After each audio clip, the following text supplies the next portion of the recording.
biasanya sembahyang kemudian melakukan sholat itu menjadi aneh. Ya. Nah sekarang itu kebenaran itu menjadi aneh. Kemudian ada lagi mengatakan doa. Sholat itu doa. Doa itu apa sih artinya, Bu? Memanjakan. Benar, bahannya satu yang menjawab. Apa? Meminta atau memohon. Kalau ada pelang di pinggir jalan, kebetulan di situ akan didirikan masjid. Kemudian ditulis mohon doa restu akan dibangun masjid. Mohon doa restu diterjemahkan gimana? Hah?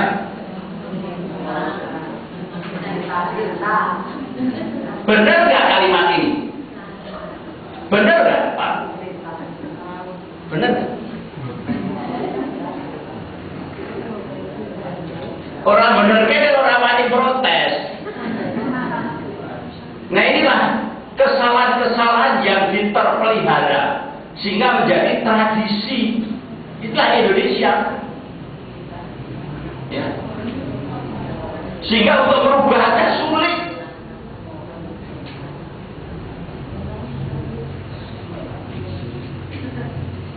Jadi yang benar itu mohon restu atau doa restu, titik.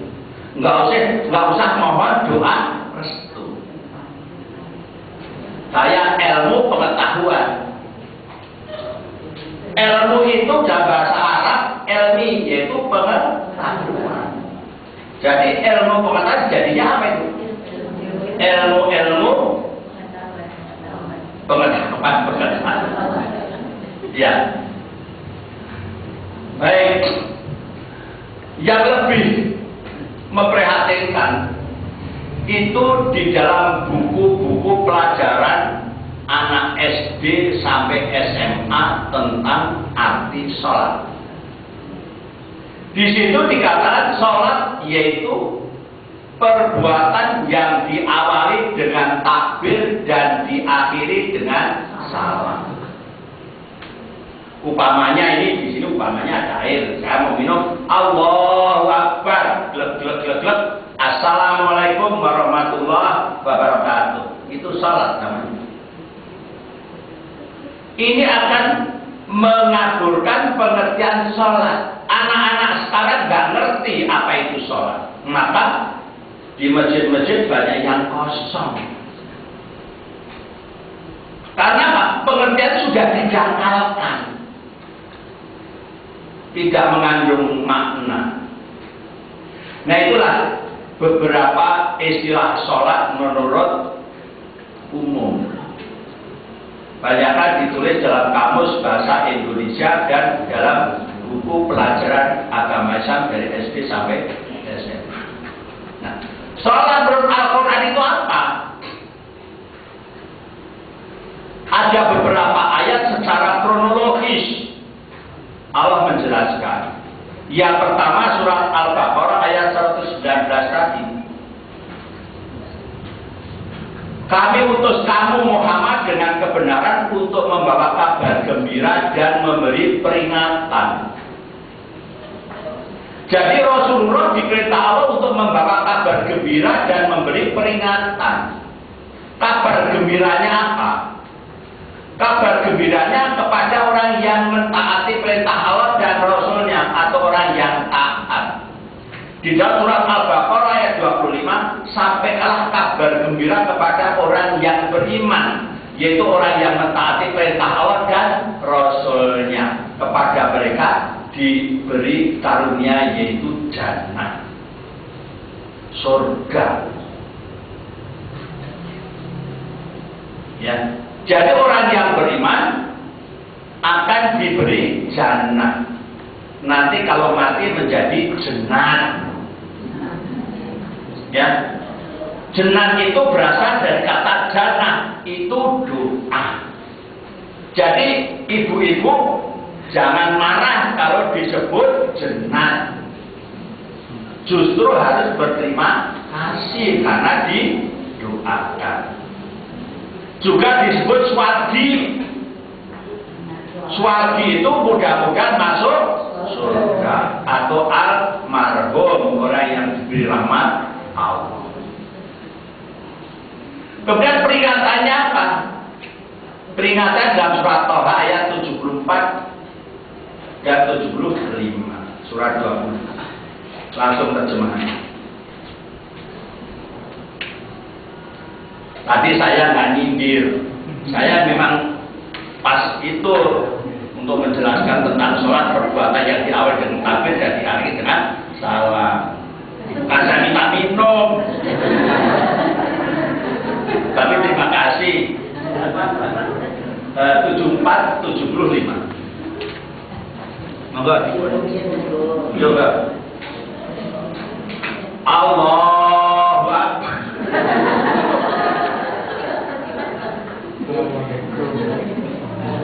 Assalamualaikum warahmatullahi wabarakatuh. Salat itu ya.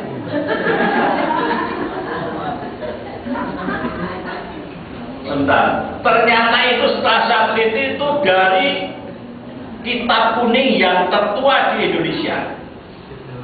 Namanya kitab Sabilal Muqtadir yang terkenal di Kalimantan Selatan. Di situ penciptanya adalah Syekh Muhammad Asad Al-Banjari. Tapi ketika saya teliti, ternyata metode kalimatnya itu mengembang, bukan memfokus. Berarti ini adalah tulisan-tulisan ahli filsafat. Saya curiga bahwa ini adalah bikinan orientalis. Hanya diberi label Syekh Muhammad Asad Al-Banjari. Saya meneliti tentang arti kitab kuning. Apa sih kitab kuning? Memang tulis apa itu kertasnya kuning. Ternyata pada zaman Belanda itu ada yang namanya surat kabar kuning. Surat kabar kuning itu artinya surat kabar yang isinya berita-berita sensasi. Ternyata itu ada programnya dalam apa itu? Program orientalis. Jauhkan umat Islam dari Al-Quran, kemudian buat kitab-kitab yang memuat sensasi, sehingga umat Islam belajar agama tidak kepada Al-Quran, tapi kepada kitab-kitab tadi. Ya, dibaca peringatan dari Allah. Innahu man ya'ti rabbahu musliman wa inna lahu jahannama la yamutuna fiha wa la yahya. Sudah, terjemahkan. Sesungguhnya barang siapa datang kepada Tuhannya dalam keadaan berdosa, maka sungguh baginya adalah neraka jahanam. Dia tidak mati, terus merasakan azab di dalamnya dan tidak pula hidup, tidak pula bertobat. Dia dapat bertobat. Karena itu terjemahannya. Barang siapa datang kepada Tuhannya dalam keadaan berdosa, dalam keadaan muka biru muram, maka tempatnya neraka jahanam. Sementara kita beragama Islam itu menginginkan neraka atau surga? Surga. Berarti kita harus berusaha ketika datang kepada Allah dalam keadaan muka putih bersih atau bersih dari dosa. Caranya bagaimana? Dosa itu harus dihapus secara berkesinambungan, terus menerus. Ngapusnya gimana? Surat Hud ayat 114. Surat 11 ayat 114. Bu, nanti dicek ya Bu ya di rumah. Kalau enggak tepat tolong jawab. Ibu protes saya. Saya dipanggil kemudian disuruh bicara. Ya. harus mempertanggungjawabkan, ya. Kemudian diberikan tiket, ya silahkan. وأقم الصلاة طرفي النهار وزلفا من الليل إن الحسنات يذهبن السيئات ذلك ذكرى للذاكرين. Dan laksanakanlah salat pada kedua ujung siang, pagi dan petang, dan pada bagian permulaan malam. Perbuatan-perbuatan baik itu menghapus kesalahan-kesalahan. Itulah peringatan bagi orang-orang yang selalu mengingat Allah. Dirikanlah sholat pada tepian siang, pagi, sore, dan permulaan malam. Ini syariat sholat umat terdahulu dalam Taurat dan Injil. 3 waktu 50 rakaat. Setelah Rasulullah Mi'raj, maka syariat sholat menjadi 5 waktu 17 rakaat. Rasulullah Mi'raj umur berapa? Umur 50 tahun. Jadi Rasulullah sampai umur 50 tahun itu sholatnya 3 waktu 50 rakaat. Tapi setelah Mi'raj, Rasulullah tidak melakukan syariat yang lama, tapi syariat yang baru. 5 waktu 17 rakaat. Perbuatan baik termasuk sholat itu menghapuskan dosa atau menghapuskan perbuatan-perbuatan buruk atau menghapuskan perbuatan salah. Jadi sholat itu fungsinya untuk menghapus dosa.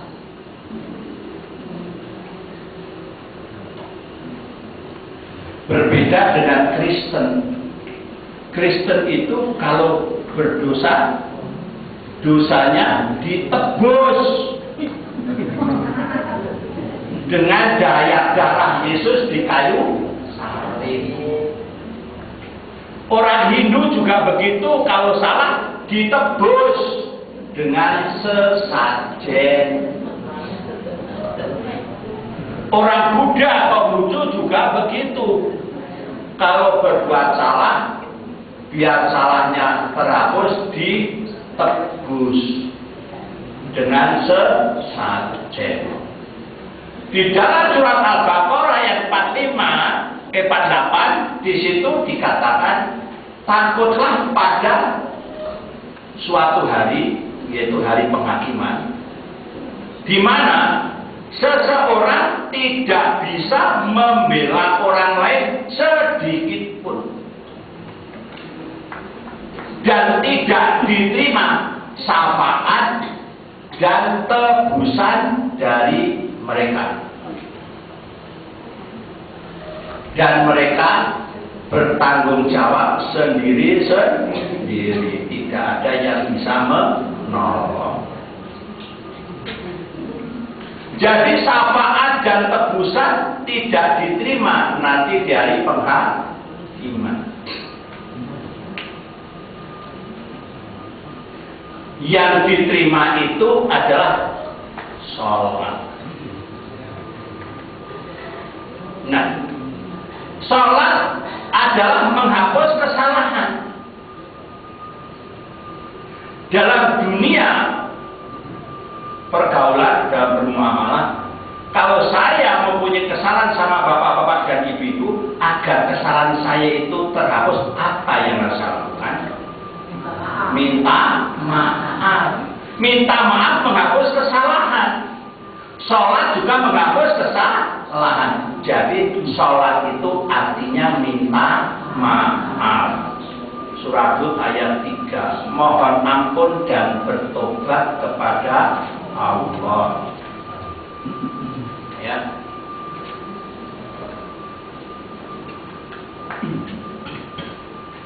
Wa istaghfiru rabbakum tsumma tubu ilaihi yumatti'ukum mata'an hasanan ila ajalin musamma wa yu'ti kulla dhi fadlin fadlah. Wa in tawallaw fa inni akhafu 'alaykum 'adaba yawmin kabir. Dan hendaklah kamu memohon ampunan kepada Tuhanmu dan bertobat kepadanya. Niscaya Dia akan memberi kenikmatan yang baik kepadamu sampai waktu yang telah ditentukan. Dan Dia akan memberikan karunia-Nya kepada setiap orang yang berbuat baik. Dan jika kamu berpaling, maka sungguh aku takut kamu akan ditimpa adab pada hari yang besar, kiamat. Hendaklah kamu minta ampun dan bertobat kepada Tuhanmu. Kalau kamu melakukan itu, maka kamu akan mendapat kenikmatan terus-menerus sampai pada waktu yang ditentukan. Tapi kalau kamu tidak minta ampun dan bertobat, maka kamu akan diazab di hari kiamat. Minta ampun dan bertobat itu artinya apa? Sholat. Jadi kalau dibahasakan sholat, hendaklah kamu sholat. Maka kalau kamu sholat, kamu akan mendapat kenikmatan terus-menerus sampai pada waktu yang ditentukan. Tapi kalau kamu tidak sholat, maka kamu akan diazab di hari kiamat. Kenapa? Orang yang sholat akan diazab. Karena dosanya tidak terhapus. Datang kepada Allah dalam keadaan muka biru muram atau berdosa.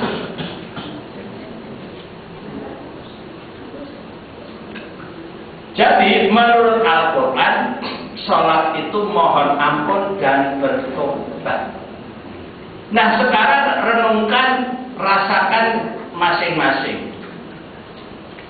Bapak-bapak, ibu-ibu ketika mendengar suara azan, terus ada niat mau sholat, di dalam hati tertanam nggak kira-kira? Oh, saya mau minta ampun dan bertobat kepada Allah. Ada nggak? Benar? Jujur? Karena ini ada konsekuensinya.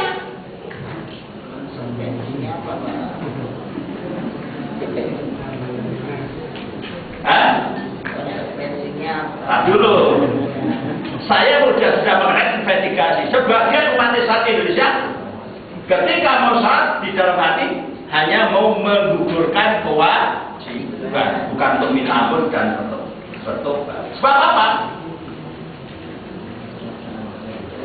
Kalau saya punya salah sama bapak atau ibu, kebetulan bapak ibu sebagai majikan saya, maka saya datang minta maaf agar tidak dipecat. Ketika bapak ibu memberi maaf sama saya, apa yang dipesan kepada saya? Jangan diulangi lagi. Inilah yang di dalam surat Ankabut 45, sholat itu mencegah perbuatan keji dan mungkar. Minta ampun dan bertobat itu mencegah perbuatan keji dan mungkar. Minta maaf itu mencegah perbuatan keji dan mungkar. Berarti orang yang sudah sholat harus mencegah perbuatan keji dan mungkar. Orang yang sholat harus mencegah berbuat dosa, tapi harus berbuat amal soleh. Ya, ada nggak kira-kira niat itu setelah sholat saya mau berbuat baik? Ada nggak? Ada. Mudah-mudahan nanti ya. Nanti kan tadi udah sholat tarawih berkali-kali kan? Sudah sholat isya, ya harus berbuat baik. Saya bawa buku di situ.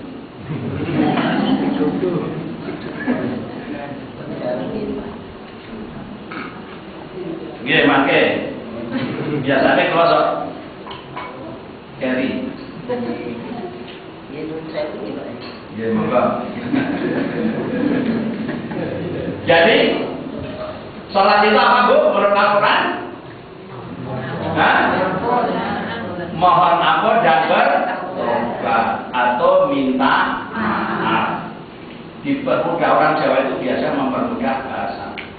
Ayo minta maaf pada Allah, itu ya. Bukan ayo sembahyang, kan gitu. Tapi ayo minta maaf pada Allah. Kira-kira bisa nggak ini? Hah? Tapi kira-kira kalau ditanya itu ngikutin ajaran siapa itu? Al-Quran, bukan Pak Kodina. Ya, karena saya hanya sekedar menyampaikan. Tapi Allah memberi syarat di dalam surat Al-Mu'minun tadi, sholatnya itu yang khusyuk. Apa itu? Ada salah tak? Iya. Apa itu? Tenanan, benar? Khusyuk itu menurut kamus bahasa Indonesia Wijaya Purwodamito artinya sungguh-sungguh atau konsentrasi. Nah, menurut Al-Quran apa? Tadi sudah dibaca sama Ustaz. Al-Baqarah 45 dan 46.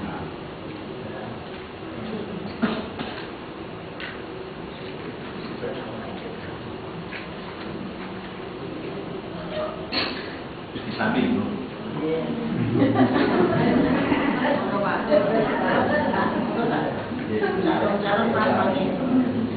واستعينوا بالصبر والصلاة وإنها لكبيرة إلا على الخاشعين الذين يظنون أنهم ملاقو ربهم وأنهم إليه راجعون. Dan mohonlah pertolongan kepada Allah dengan sabar dan salat. Dan salat itu sungguh berat kecuali bagi orang-orang yang khusyuk, yaitu mereka yang yakin bahwa mereka akan menemui Tuhannya dan bahwa mereka akan kembali kepadanya. Khusyuk yaitu orang yang yakin bahwa dirinya akan menemui Tuhannya dan akan kembali kepadanya. Tapi di sini penjelasannya belum tuntas arti khusyuk. Karena masih ada pertanyaan, untuk apa kita menemui Tuhan nanti di akhir zaman? Jawabannya surat 75 ayat 36, surat Al-Qiyamah.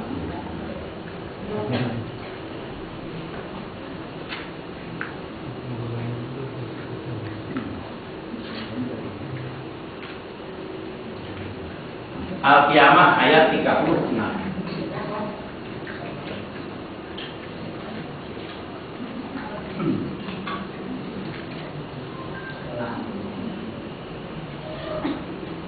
Ayat sabul insanu ayyutraka sudah.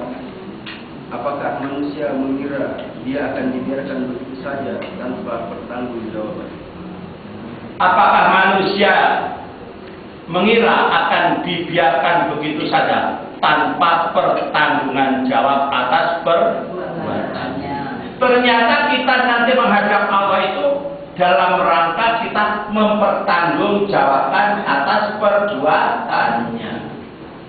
Jadi orang yang yakin bahwa dirinya akan menemui Tuhannya untuk mempertanggungjawabkan perbuatannya, itulah yang disebut khusyuk. Kalau disingkat, khusyuk menjadi tanggung jawab. Coba bedakan dengan konsentrasi. Ya, bedanya jauh atau dekat? Hah? Tapi yang dipakai yang jauh atau yang dekat? Ini seluruh Indonesia termasuk para ulama loh. Saya udah tes ke majelis ulama. Ya. Jadi sholat yang khusyuk itu artinya minta maaf yang dipertanggungjawabkan. Artinya setelah minta maaf harus mencegah berbuat keji dan mungkar. Setelah sholat harus segera mencegah berbuat dosa. Ya.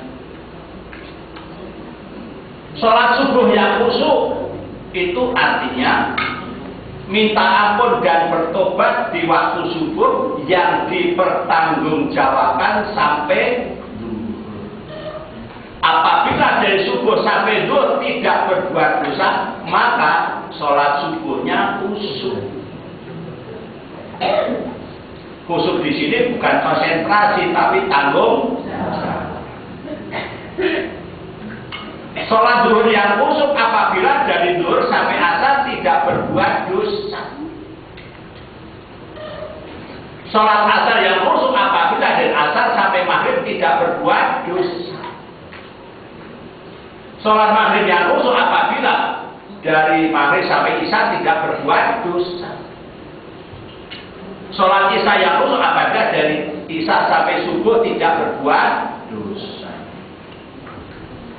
Nah, kalau kita sudah melaksanakan itu, ya, tidak berbuat dosa dari sholat ke sholat berikutnya, itu namanya mendirikan sholat. Mendirikan minta maaf, as-sholatu iman. Sementara kita mengerjakan sholat seperti sholat isya dan tarawih tadi, itu baru sebatas mengerjakan, belum mendirikan. Mendirikannya perbuatan kita dari isya sampai subuh nanti.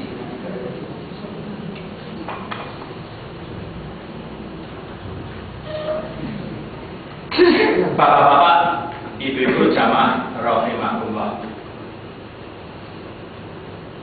Kira-kira kalau umat Islam di seluruh Indonesia ini memahami arti sholat khusyuk menurut Al-Quran, yaitu setelah sholat tidak boleh berbuat dosa. Dan ini kalau dipahami oleh umat Islam seluruh Indonesia, kira-kira di Indonesia itu ada nggak kejahatannya? Hah? Ada nggak kejahatan? Ada nggak korupsi? Nggak ada. Sogok menyogok nggak akan ada. Ini saya sosialisasi sampai tingkat atas kalau bisa. Saya udah timik-timik ketika ini. Kemarin ketemu Pak Yusuf Kala, karena saya membentuk himpunan pembina moral tingkat nasional, kemudian saya akan bersinergi dengan Dewan Masjid. Kebetulan ketua umumnya Pak Yusuf Kala, ada Pak Ahmad Bagja, Pak Masar Masuki, orang-orang Nahdien. Ya, kita ingin berkolaborasi. Bagaimana agar umat Islam Indonesia sholatnya kembali menurut Al-Quran, bukan menurut kamus bahasa Indonesia.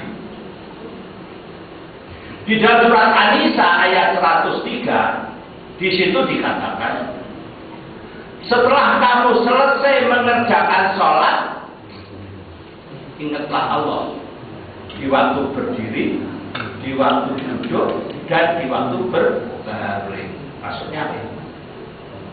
Setelah kamu minta maaf, maka ingatlah Allah.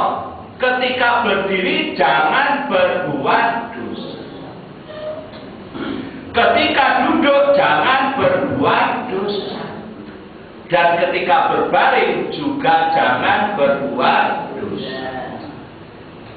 Poin yang ketiga ini banyak dilanggar oleh perempuan, khususnya para istri.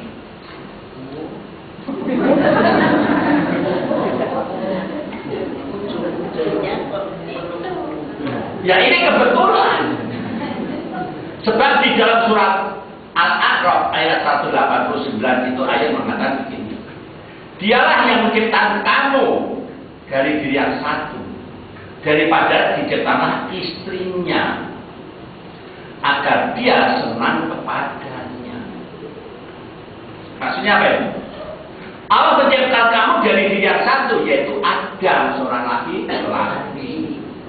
Dari diri yang diciptakanlah istrinya, perempuan, agar dia, ya Adam, laki-laki, senang pada Hawa, perempuan. Ini kodrat perempuan, yaitu disenangi laki-laki.